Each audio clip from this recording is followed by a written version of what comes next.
فرمایا بڑے گہرے دوست بھی قیامت والے دن دشمن بن جائیں گے سوائے ان کے جو پرہیزگار ہوں گے۔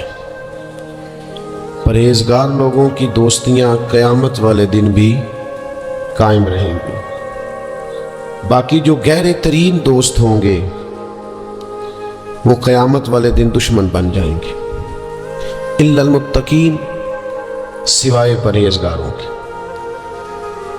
دنیا میں آپ کو کوئی شخص ایسا نہیں ملے گا جس کا کوئی دوست نہ ہو، اور وہ لوگ بھی بڑی کثرت سے ملیں گے جو دوستوں کا شکوہ بہت کرتے ہیں۔ دوستیاں لگانا، دوست بنانا، تعلقات استوار کرنا یہ منع نہیں، شرط یہ ہے کہ دوستی اللہ تعالیٰ کی رضا کے لیے لگائی جائے۔ ہمارے ہاں جتنی تیزی کے ساتھ دوستیاں لگتی ہیں اس سے زیادہ تیزی کے ساتھ دوستیاں ٹوٹ جاتی ہیں۔ اس کی سب سے بنیادی اور اہم وجہ یہ ہوتی ہے کہ ہمارے ہاں دوستیوں کا جو معیار ہوتا ہے وہ دنیاوی لالچ ہوتا ہے۔ ہم اپنے مخصوص مفادات کی خاطر دوستی لگاتے ہیں، اور جب تک ہمارا وہ مفاد پورا ہوتا ہے تب تک تو ہم اس دوستی کو قائم رکھتے ہیں، اور جہاں ہم محسوس کرتے ہیں کہ اب یہ مفاد پورا نہیں ہو رہا وہاں ہم شکوہ، شکایتیں، اعتراضات شروع کر دیتے ہیں، اور اس کا نتیجہ یہ نکلتا ہے کہ بڑی محبت سے شروع ہونے والی دوستی بھی بڑی تیزی سے ٹوٹ جاتی۔ تو میرے بھائیوں یاد رکھیے گا کہ دوستی اور تعلق قائم رکھنے کے لیے سب سے اہم اور سب سے بنیادی ضرورت یہ ہے کہ دوستی محض اللہ کی رضا کے لیے لگائی جائے۔ اللہ کے پیارے حبیب صلی اللہ تعالی علیہ وسلم بیان فرماتے ہیں، حضور فرماتے ہیں قیامت والے دن اللہ کی بارگاہ سے یہ اعلان ہوگا کہ کہاں ہیں وہ لوگ جو میری رضا کے لیے آپس میں محبت کیا کرتے تھے۔ رب فرمائے گا جب آج میرے عرش کے سائے کے علاوہ کوئی سایہ نہیں ہے تو میں انہیں اپنے عرش کا سایہ عطا کروں گا، کیونکہ وہ میری رضا کے لیے آپس میں دوستی کرتے، میری رضا کے لیے انہوں نے آپس میں محبت کی۔ تو دوستی کا سب سے پہلے تو یہ سٹیٹس بنائیں کہ اس کے اندر محض اللہ کی مرضی، اللہ کی رضا کے لیے ایک دوسرے سے پیار، منفعت نہ ہو اس کے اندر کوئی بھی، دنیاوی لالچ کوئی بھی نہ ہو، ہرس نہ ہو، ہوس نہ ہو، طمع نہ ہو، ذاتی مفادات نہ ہو۔ جب ان سے بالاتر ہو کر لوگ دوستیاں لگاتے ہیں تو وہ دوستیاں قائم رہتی ہیں۔ اللہ کے پیارے محبوب صلی اللہ تعالی علیہ وسلم نے فرمایا قیامت والے دن کچھ لوگ ایسے ہوں گے جن پر انبیاء اور اولیاء رشک کریں گے، ان کے چہرے 14ویں رات کی طرح چمک رہے ہوں گے، انہیں نور کے ممبروں پہ بٹھایا جائے گا۔ یا رسول اللہ اتنی فضیلت ان لوگوں کو حاصل ہے، یہ کون لوگ ہیں؟ تو حضور فرماتے ہیں یہ وہ لوگ تھے جو جس سے بھی دوستی لگاتے تھے، پیار کرتے تھے، محض اللہ کی رضا کے لیے کرتے۔ تو اللہ تعالیٰ صبح قیامت انہیں اعزازات سے نوازے گا، شرف سے نوازے گا، فضیلت سے نوازے گا۔ دوسری بات یہ ہے کہ دوستی کب قائم رہتی ہے؟ دوستی تب قائم رہتی ہے جب ہم نہ دوستوں سے زیادہ امیدیں نہ لگائیں، انسانوں کو انسان ہی سمجھیں، ان سے بہت لمبی اور وسیع امیدیں لگا لینا اور بڑے وسیع مطالبات کرنا اور بڑی لمبی چوڑے تقاضے دوستوں سے کرنا۔ میں اکثر دوستوں کی خدمت میں یہ گزارش کیا کرتا ہوں کہ اپنے دوستوں سے کوئی مطالبہ کر کے انہیں آزمائش میں نہ ڈالو۔ تم نے اپنے ہی دوست کو لا کر پل صراط پہ کھڑا کر دیا ہے، بیچارہ اس طرف جائے کہ اس طرف جائے، ان سے کوئی ایسا مطالبہ کرنا جو ان کی پہنچ سے باہر ہو، ان کی حیثیت سے بڑھ کر ہو، ان کی طاقت سے زیادہ ہو، تو اس کا مطلب یہ ہے کہ آپ نے اپنی دوستی کو خود آزمائش میں ڈال دیا۔ آپ اتنے لمبے چوڑے تقاضے نہ کریں، آپ محدود سا لوگوں کے ساتھ تعلق بنائیں۔ وہ جی میں اس کے اتنا کام آیا ہوں تو اب اس کو اس سے ڈبل آنا چاہیے، تو آپ نے دوستی کی نہیں، آپ نے تو تجارت کی۔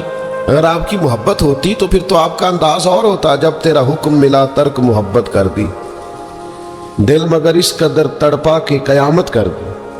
تو یاد رکھیے گا کہ آپ حکم جب آ گیا، جب آپ محسوس کریں تو اس وقت پھر آپ اس چیز کو سمجھ جائیں۔ تو دوستیوں کو کبھی بھی آپ کٹہرے میں کھڑا نہ کریں، تعلقات کو کبھی بھی آزمائش کی بھیٹ نہ چڑھائیں۔ اس طرح کا ماحول نہ بنائیں جس میں آزمائش پیدا ہو، جس میں تکلیف بڑھ جائے، جس میں کرب کا احساس سامنے والے کو ستائے۔ کوشش کریں گنجائش رہے ماحول کے اندر، آسانی رہے، وسعت رہے۔ تیسری بات یہ ہے کہ اگر آپ محسوس کرتے ہیں کہ دوستی کو چلانا ہے تو پھر صرف اسی چیز کو نہ یاد رکھیں جو چیز آپ کو آج میسر آ رہی ہے اور آج آپ کو انکار ہو رہا ہے۔ اس سے پہلے جو دوستوں نے بڑی وفائیں کی ہیں وہ بھی تو یاد رکھیں نا۔ ہمارا یہ ماحول ہوتا ہے کسی بندے نے 99 دفعہ نیکی کی ہے، ایک دفعہ انکار کیا تو ہمیں ایک دفعہ کا انکار تو یاد رہتا ہے لیکن 99 نیکیاں یاد نہیں رہتی۔ یہ بہت بڑی زیادتی ہے۔ آپ کو اگر اتنی لمبی چوڑی اس کی نیکیاں فراموش کرنے میں 1 منٹ نہیں لگا تو پھر آپ نے دوستی کس مقصد کے لیے لگائی تھی؟ آپ اس کو سمجھیں، اس کو آپ محسوس کریں۔ تو میں نے یہ دیکھا ہے زندگی میں کہ لوگ چاہتے ہیں کہ روز ان کا مطالبہ پورا کیا جائے، روز ان کا مطالبہ پورا۔ ہمارے ایک دوست تھے، بزرگ تھے، تو وہ سلسلہ طریقت کو چلاتے تھے۔ خانقاہی نظام کو، نظم کو لے کے چلنا مشکل ہوتا ہے۔ تو ان کے ایک مرید نے شکوہ کیا، اس نے کہا کہ حضرت پہلے آپ بڑا وقت دیتے تھے، اب آپ ٹائم نہیں دیتے۔ تو فرمانے لگے پہلے میرے بچے 1-2 تھے، اب درجنوں میں ہو گئے، اب وقت بٹ کے ملے گا نا۔ والد پہلے ایک پر توجہ دیتا ہے، بچے 4 ہو جائیں تو ٹائم تقسیم، بات کی سمجھ آ رہی ہے؟ تو وقت تقسیم ہو کے ملے گا نا جب بچے بڑھ جاتے ہیں۔ اور فرمانے لگے ابھی تو میرے سمجھ لو 10-15 بچے ہیں، تو جب پوتے نواسے نواسیاں ہو گئے تو یہ اور زیادہ بٹ جائے گا، پھر اس میں اور زیادہ تقسیم کار ہو جائے گی۔ تو پھر اس طرح کر کے ماحول میں تقسیم ہو جاتی، اور یہ ہوتا ہے، یہ ایک صورت ہے۔ آپ دیکھیے نا، کبھی ایسا بھی ٹائم تھا حجر اسود پر کہ اس کو ہاتھ لگا کے آپ چوم لیتے تھے، اور ڈھیروں وقت صحابہ اس پر چہرے رکھ کے رویا کرتے۔ پھر ایسا وقت آیا کہ چھڑی لگا لو بھائی، چھڑی لگا کے پیچھے ہٹ جاؤ، اور اب ایسا ٹائم ہے کہ آپ دور سے استلام کر لیں۔ اب اگر آپ کہیں کہ مسلمان دیکھو جی حجر اسود کو تو ہاتھ لگانے کا موقع ہی نہیں مل رہا، تو بھئی نبی پاک نے تو فرمایا میں قیامت والے دن کثرت امت پر فخر کروں گا کہ میری امت زیادہ ہے۔ تو یہ تو تعداد کا بڑھنا، یہ تو کثرت کا ہونا، یہ تو باعث ناز اس کو سرکار نے کہا۔ اب آپ دائروں میں محدود کرنا چاہتے ہیں، آپ اس طرح کا ماحول بنانا چاہتے ہیں کہ کوئی شخص مقید ہو جائے، وہ اس دائرے سے باہر نہ نکلے، تو یہ تو بات درست نہیں ہے۔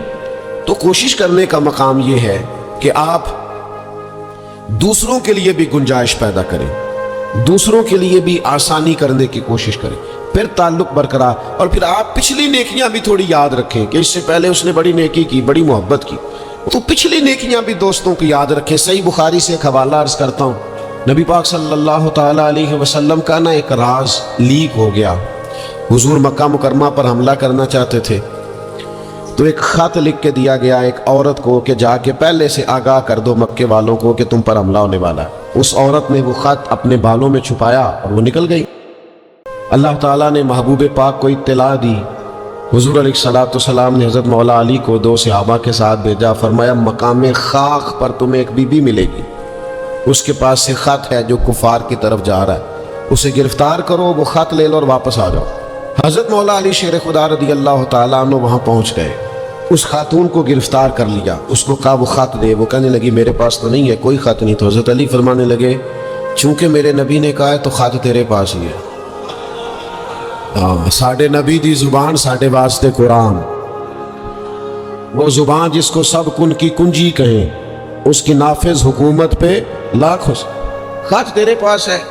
آپ نے تلوار نکال لی، فرمایا نکالتی ہے کہ نہیں؟ اس نے بال کھولے، خط نکال دیا۔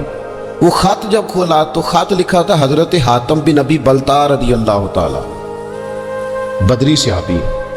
وہ خط لے کے آ گئے، نبی پاک کی بارگاہ میں پیش کیا۔ حضور نے خط کھولا، حضرت عمر کہنے لگے مجھے اجازت دے میں اس کی گردن کاٹوں، اس نے ہمارا راز فاش کیا ہے۔ کتنی بڑی بات ہے۔ قرآن مجید کی سورہ ممتحنہ اس وقت نازل ہوئی تھی جب یہ واقعہ ہوا تھا۔ اللہ کے حبیب علیہ السلام نے فرمایا عمر ٹھہر جا، اتنی جلدی نہ کر، اس بندے کی وفات تو دیکھ، یہ بدر میں بھی تلوار لے کے ہمارے ساتھ گیا تھا، بدری صحابی ہے، اس کی وہ بات یاد رکھ کہ بدر کے مقام پر جب کہ بڑا مشکل تھا کافروں کے سامنے کھڑا ہونا، ان کی 1000 تعداد تھی اور مسلمان بڑی عددی طور پر